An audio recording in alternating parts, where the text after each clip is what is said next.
د پاکستان او د انډیا جنگ به کله نه شروع کیږي. نو د پاکستان او د انډیا جنگ چې دی هغه شروع شوی دی، خو کم کسان چې دا سوالونه کوي چې دا جنگ به کله نه شروع کیږي، نو په دې باندې تاسو ځان چې دی هغه ګناهګاروي، ځکه د جنگ سوالونه کول چې دی دا نه دی پکار. او د پاکستان انډیا جنگ چې دی خو د اولنې ورځې نه چې دی هغه شروع شوی دی، کله نه چې انډیا ویلو چې موږ په پاکستان باندې اوبه بندو، نو دلته کې پاکستان چې دی هغه ته خپل هوایي لارې چې دی هغه بندي کړې، لکه د هغو جهازونه چې دی هغه په پاکستان له پاسه باندې چې دی هغه به نه ځي، نو اوس هغه په اوږدو باندې ځي، نو د هغې سره د هغو وخت هم ضایع کېږي، په تیلو باندې چې دی هم دنیا روپۍ لګي، نو دا هم یو جنګ چې دی دا شروع دی. دغه شانتې انډیا ویلو چې زموږ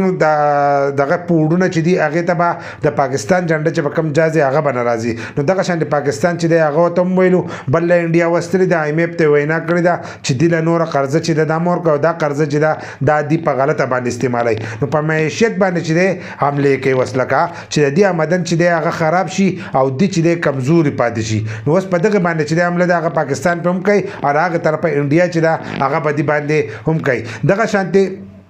بل چې دی د یوټیوب چینل چې کومې دي غټ غټې د یوټیوب چینل یې لکه زموږ د ټي وي کومې چینل چې د جیو نیوز شو، ایر واي نیوز شو، دغه شانتې عام یوټیوبران چې دي په هغه یوټیوبرانو باندې چې دی په انډیا کې پابندي لګېدلې، لکه د هغو چینل چې دي هغې په انډیا کې بین کړي دي، نو دا په معیشت باندې چې دی په دې باندې حمله ده. هغه وایي چې د دې آمدن چې دی کم ځای نه راځي چې دغه هر سره چې دی دا بند شي. بل لکه تاسو د پاکستان معیشت وګورئ هغه هم کمزوره دی او څه په انډیا چې دی دا شیزونو پابندیانې ولګولې، نو د دې سره به نور هم کمزوره شي. خو پاکستان چې دی هم د دې طرفه چې دی دغه شانتې پابندیانې لګېدلي، لکه اولنۍ چې دا هوایي لاره چې د هغې پې بنده کړې وه، نو د هغې د لاسه هم انډیا ته نقصان و. دغه شانتې نور ورسره هم پاکستان کوي. خو کم کسان چې دا سوال کوي چې جنګ به کله نه شروع کېږي، نو په دې باندې لږ سوچ کوئ. بل د جنګ سوالونه کول چې دی دا نه دي پکار، او په دې باندې انسان چې دی دا ګناهګارېږي.